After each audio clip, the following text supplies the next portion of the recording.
புதுச்சேரி பேருந்து நிலையம் அருகே கஞ்சா விற்பனையில் ஈடுபட்டிருந்த வாலிபரை போதை தடுப்பு பிரிவு போலீசார் பிடிக்க முயன்ற போது அவர் தப்பிக்க முயற்சித்ததில் வாய்க்காலில் விழுந்து கைமுறிவு ஏற்பட்டது. மேலும் அவரை கைது செய்து விசாரணை செய்ததில் அவரிடம் இருந்து 4 கிலோ கஞ்சா பறிமுதல் செய்யப்பட்டது. புதுச்சேரியில் கஞ்சா விற்பனையை கட்டுப்படுத்த போலீசார் ஆபரேஷன் விடியல் என்கின்ற பெயரில் தொடர்ந்து நடவடிக்கை எடுத்து வருகின்றனர். இந்த நிலையில் புதுச்சேரி ரோட்டியர்பேட் பகுதியில் அமைந்துள்ள தற்காலிக பேருந்து நிலையம் அருகே கஞ்சா விற்பனை நடைபெறுவதாக போதை தடுப்பு பிரிவு போலீசாருக்கு ரகசிய தகவல் கிடைத்துள்ளது. அதன்படி கடந்த 3 நாட்களாக போலீசார் பேருந்து நிலையம் சுற்றியுள்ள பகுதிகளில் ரகசிய கண்காணிப்பில் ஈடுபட்டு வந்தனர்.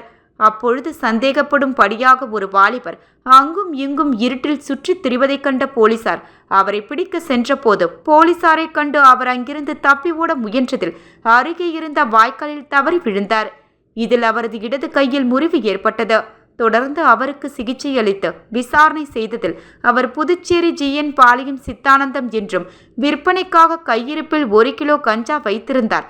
மேலும் அவர் வீட்டை சோதனை செய்ததில் அங்கு 3 கிலோ கஞ்சா என 4 கிலோ கஞ்சா கண்டுபிடிக்கப்பட்டு போலீசார் அதனை பறிமுதல் செய்தனர். தொடர்ந்து கைது செய்யப்பட்ட சித்தானந்தத்தை நீதிமன்றத்தில் ஆஜர்படுத்தி காலாப்பட்டு சிறைச்சாலையில் அடைத்தனர்.